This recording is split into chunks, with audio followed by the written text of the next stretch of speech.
installations that Russia uses to launch missiles and station warplanes that drop bombs, the publication says. US officials speaking on condition of anonymity said that Britain and France, which provided Ukraine with long-range Storm Shadows/Scalp missiles, are apparently waiting for approval from US President Joe Biden, the New York Times noted. Biden, meanwhile, is facing pressure in US foreign policy circles. In particular, senior US military planners no longer advise doing so, the publication added.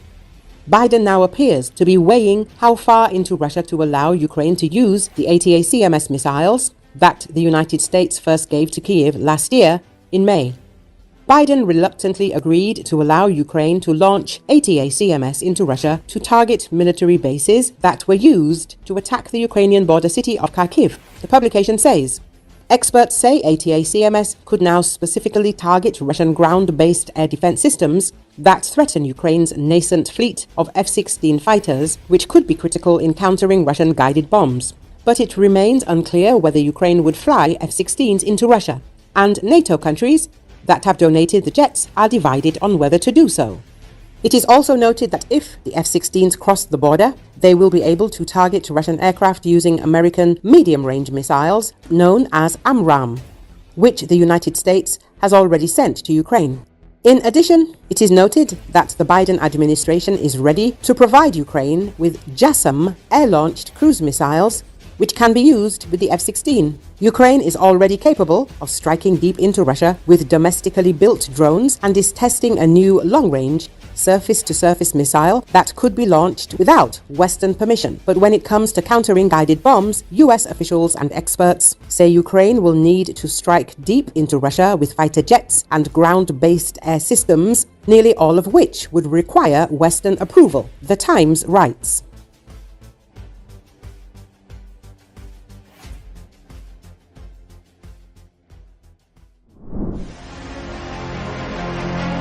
In early September, Russia received the first batch of 200 FATH-360 missiles from Iran to step up the bombing of Ukraine.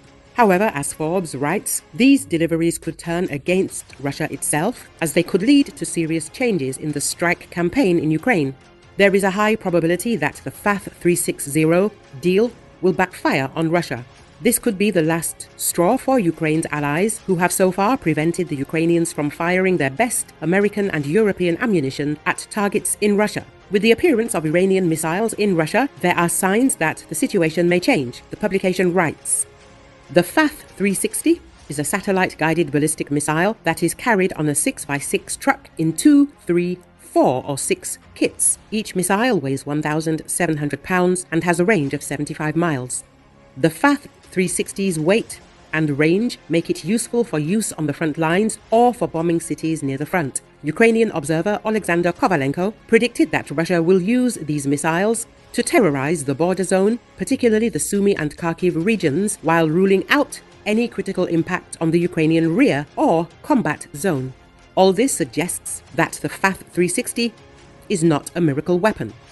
And if you consider that Russia launches an average of more than 300 missiles per month at Ukrainian cities, then the first 200 FATH-360s are too small a number to significantly change the trajectory of the war, especially considering that Ukrainian air defenses usually intercept a quarter of incoming missiles. Forbes believes the Russians may come to regret their alliance with the Iranians. However, as a Russian-Iranian missile alliance could be what finally convinces Western leaders to allow Ukraine to use ATACMS and British-made Storm Shadow cruise missiles against targets deep inside Russia. The US Secretary of State Antony Blinken acknowledged that the arrival of the FATH-360 at least justifies another conversation about restrictions, and he promised to be receptive to the arguments of the Ukrainians. Iran and Russia have signed a contract to deliver hundreds of missiles by the end of 2023, the US Treasury Department said in a statement. Russian troops trained to use the missiles over the summer. Russia received the first batch of missiles earlier this month. As noted by expert Alexander Musienko, it is difficult to shoot down Iranian missiles with air defense systems. However, they can be fought in another way by destroying storage depots and launchers. Three of Europe's most influential countries, Britain, Germany, and France, have issued a joint statement regarding the supply of Iranian missiles to Russia. They called the events a direct threat to European security. The statement was published including on the official website of the German Foreign Ministry. The transfer of missiles is an escalation on the part of both Iran and Russia. It also represents a direct threat to European security, the three countries said in a joint statement.